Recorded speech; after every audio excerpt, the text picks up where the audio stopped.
Komm, du musst es versuchen, Annika, du musst es versuchen. Imagine what happens when the horse and rider are not being recorded on video. Imagine what happens during practice sessions. Imagine what happens during the literal entire training process. If you think this is just some isolated random event of just like one bad coach or whatever, I'm here to be your very rude awakening.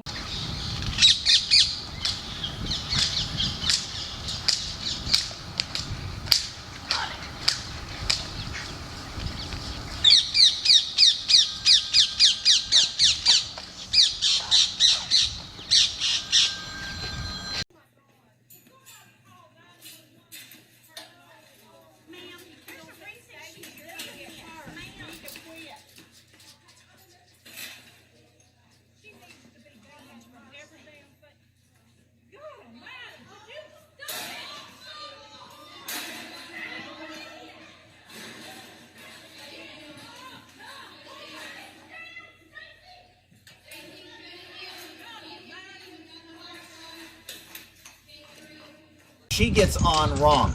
Wow. She's really tough. Wow. Wow. As an ex-equestrian who rode horses for 10 years and went to actually literal college for equine science at Colorado State University for 3 years before dropping out due to witnessing animal cruelty. Anyone blaming this on the fact that the horse and rider only had 20 minutes to bond before the ride needs to stop lying to yourself and the world and realize that this has nothing to do with a bond. And that if it was just the bond, then no person who was riding their own horse ever would have this happen, and yet it happens every fucking day. I'm gonna drop some really heavy intellectual concepts on you really quickly here, okay? You're gonna need to plug in all of your sources of electricity to help fuel the amount of computer power that it's going to take to register the logic I'm about to tell you. When a horse bucks, when they're first being trained, put a saddle on them, it's because they don't want the saddle on their back. I know. I didn't come up with this myself. I had to have a lot of help. When a horse refuses to go down an alleyway to go barrel race, or refuses to jump a jump, or refuses to go into an arena, or refuses to do anything, brace yourself. It's because they don't want to do the thing.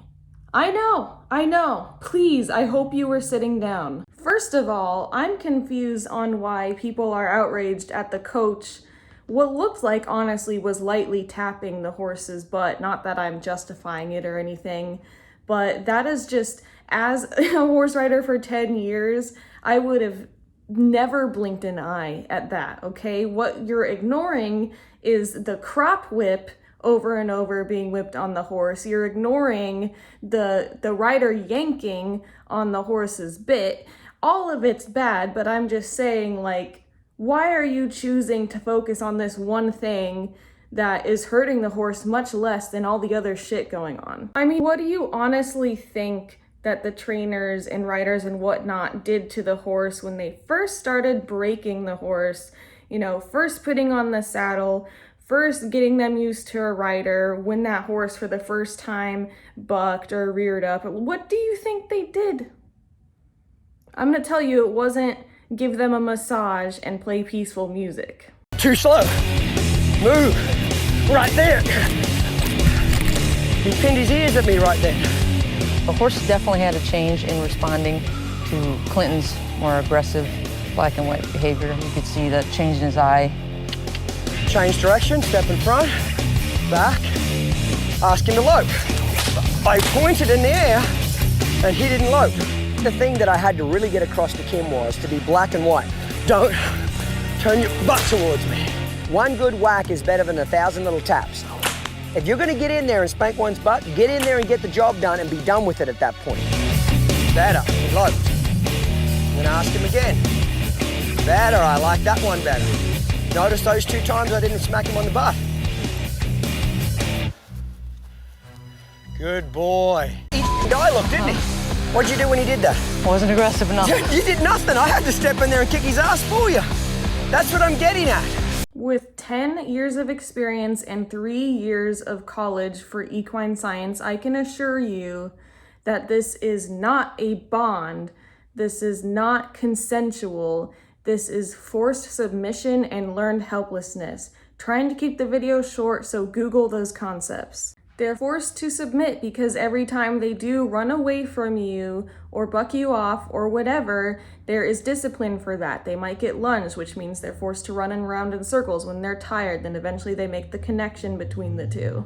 The horses learn forced submission because every time they do the wrong thing, the rider makes it difficult. That's what horse trainers teach you. Make the right thing easy and the wrong thing difficult. So basically, the horse gets either ran tired or hit or beat when they do the undesired behavior. And then when they do the desired behavior, they don't get ran, they don't get hit, they don't get beat. So what do you think the horse is going to start choosing to do? Obviously, they're going to start choosing the option that doesn't get them beat and doesn't get them forced to run around in circles. And learned helplessness comes into play when they realize that after hundreds of times of trying to run back to the barn, trying to buck off the rider, trying to rear up, trying to refuse a jump, trying to whatever it may be, they know that every time they do that, they're going to get beat or made to run around in circles or whatever.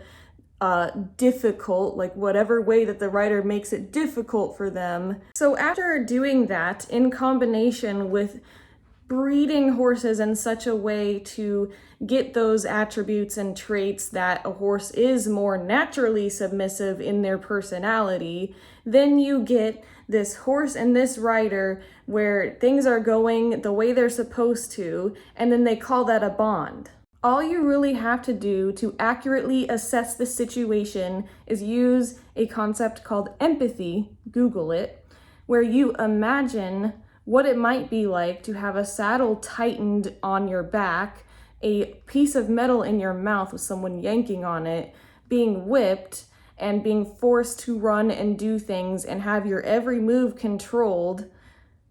Okay, does that sound like fun? But my horse loves his job. He loves to run. Your horse knows that this is the only way for him to get out of the pen, possibly the only way for him to get exercise if he's kept in a stall. I only ride my horse to give them exercise. Bull fucking shit. You ride your horse for your own ego. You ride your horse because you get external validation from winning blue ribbons, winning buckles, winning checks, winning whatever it is, winning saddles, winning breast collars, the kudos and validation you get from other people when you win, the audience clapping. That's why you do this. That's why this 31-year-old woman is throwing a tantrum like a kid because she didn't get her way. Okay, no offense. I'm talking to my past self here too. I threw tantrums like a little kid when my horse refused or whatever when I was at a horse show. You know, I thought I was the victim. The priority and mindset of an equestrian is their own ego, whether they're winning, whether the horse embarrasses them, how they look. It is never the best interest of the horse, the well-being of the horse. Not saying that horse riders couldn't care less if their horse died or got injured. I'm not saying that at all. I think that horse riders do love their horses. They just have a very fucked up idea of what love is. They don't understand that domination and control isn't love. That's how it was for me. If they really put the horse's safety and well-being above their own ego, then they wouldn't be throwing tantrums. They would be like, oh shit, maybe I should stop putting my horse through all this fucked up shit so that I can get likes on social media or a video of myself at a horse show winning or something. Now, what I'm about to say is a generalization. I realize that, but I think that it's quite common that people who get into any kind of equestrian discipline do so because they're really lacking in a feeling of control in their life, and they're also lacking in unconditional love from their family, and they have a sense of wanting to prove themselves and assert their will and dominance over an animal because in some facet of their life, this is being asserted onto them. Now, I acknowledge that there are people who have horses that maybe they barely ever ride, or maybe they just only go on trail rides, and you know, that looks and seems really innocent. And obviously it's a lot better than the competition side of things and, you know, running these patterns and jumping in dressage and making their horse do all these strenuous, weird ass things. But there's still the training involved to get that horse from this wild instinct animal to this calm, oh, I just love to walk on the trail, I'm happy to do it animal. You know, something happened in between. I already explained that earlier. And then you have the breeding. You likely bought the horse from a breeder unless you rescued them. And not only are the practices of breeding horses abusive, I can confirm I went to a horse breeding internship. I have a whole video about that. But you're bringing more horses into this world, which is increasing the number of unwanted horses, which increases the number of horses that go to slaughter. I discussed the stress and damage and risk of injury from riding, such as the fact of like, oh, I ride my horse so he doesn't get laminitis, so I'm gonna, you know, ride my horse, which is also a risk factor for laminitis. I'm just taking one risk factor of laminitis, which is sitting around eating grass, and replacing it with another risk factor of laminitis, which is putting stress on their limbs. I don't want to make this video too long, but in conclusion, a true horse lover, a true animal lover will care about the well-being of the horse over their own ego. They will support vegan sanctuaries and rescue, and they will not support any form of riding or breeding, even left to the professionals, because again, the internship I went to was professionals. And let me tell you, I witnessed a lot of unnecessary death and cruelty. The breeding aspect is the same logic as adopt, don't shop for dogs and cats that most people nowadays agree on. And then it really just doesn't take a rocket scientist to figure out that a horse doesn't want to be ridden and forced to do things and beat and have stress put on them for riding. I always say humans are very programmable. You may have grew up in a horse riding family like I did. It's never too late to say, hey, actually, I don't want to participate in animal abuse, and stop and, you know, become vegan. At the very least, stop physically inflicting animal abuse onto animals yourself. If that's you, there's no point in beating yourself up or feeling like you're a horrible person. It's just, you know, when you know better, you do better, and it's never too late to know better and do better. And if you want a truly consensual and mutual bond with a horse, just look after one in a vegan sanctuary, or just, you know, look after them for their best interests. Spend time with them outside. You'll probably have a legit bond. And if you still don't have a bond with the horse in that scenario, guess what? A horse doesn't owe you a bond. Animals do not exist for our taste pleasure, our entertainment pleasure.